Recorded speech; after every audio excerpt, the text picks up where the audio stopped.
নমস্কার বন্ধুরা, শীত মানেই পিঠে পুলি পাটিসাপটার রেসিপি আমরা সবসময় করে থাকি কম বেশি।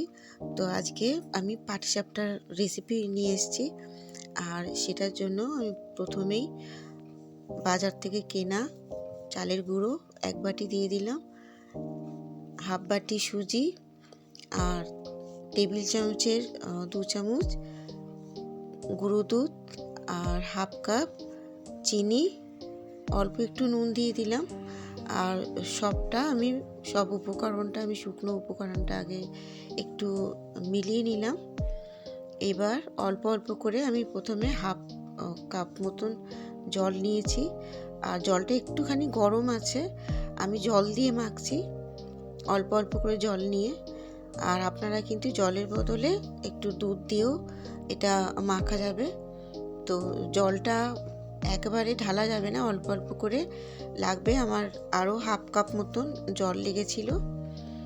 আর আমি এখন এরকম করে মেখে নিচ্ছি। মেখে আধ ঘন্টার মতন এটা ঢাকা দিয়ে রেস্টে রাখবো। আর ব্যাটারটা এতটাই পাতলা হবে। তো আমি এটা একটুখানি আধ ঘন্টার মতন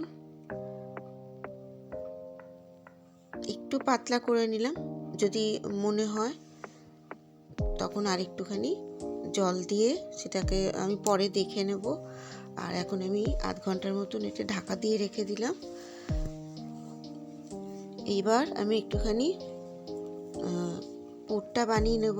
তো কড়াইয়ে অল্প করে দুধ দিয়ে দিলাম 2 চামচ মতন, আর খোয়া ক্ষীর দিলাম, আর খেজুরের গুড় দিলে পরিমাণ মতন খেজুরের গুড় দিয়ে দিলাম। দিয়ে ভালো করে এটা মিশিয়ে নিচ্ছি। আঁচটা কিন্তু একদম কম রাখতে হবে।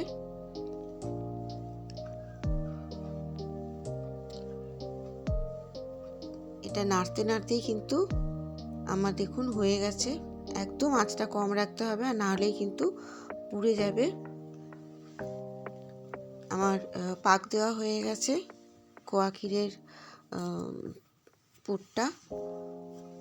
এই যে দেখুন এইরকমই হবে। আর এইদিকে আমার ব্যাটার হয়ে গেছে। আমি আধ ঘন্টা পর এসছি, তো ঠিকই আছে, ব্যাটারটা একদম পাতলা আছে যেরকম চাইছিলাম। আমি একটুখানি ফ্রাই প্যানে ঘি লাগিয়ে নিলাম। লাগিয়ে নিয়ে অল্প করে ব্যাটার দিয়ে একটুখানি নাড়াচাড়া করছি। এরকম করে কাত করলেই কিন্তু ছড়িয়ে যায়। আর একটুখানি আমি ঢাকা দিয়ে দিলাম 2 মিনিটের মতন। আর অল্প করে খোয়া ক্ষীরের ব্যাটারটা আমি দিয়ে দিচ্ছি। দিয়ে আস্তে করে এটা খুন্তি দিয়ে আমি এটা ফোল্ড করে দিলাম। দেখুন হয়ে গেছে আমার একটা। আমি এটা তুলে রাখছি আলাদা করে। আর এবার আমি আর একটা দেখিয়ে দিচ্ছি। ওই একইভাবে একটু ঘি লাগিয়ে নিয়ে অল্প করে ব্যাটারটা দিয়ে দিচ্ছি। আর বন্ধুরা, এই সময় কিন্তু ফ্লেমটা একদম কম করে রাখতে হবে, বাড়ালেই কিন্তু পুড়ে যাবে। তো এটা আমাদের মাথায় রাখতে হবে। আবার 1 থেকে 1.5 মিনিট মতন ঢাকা দিয়ে রেখে আমি আবারও অল্প একটুখানি খোয়া ক্ষীরের পুর দিয়ে দিলাম। দিয়ে এবার ওই একইভাবে হালকা করে এটাও হয়ে গেল।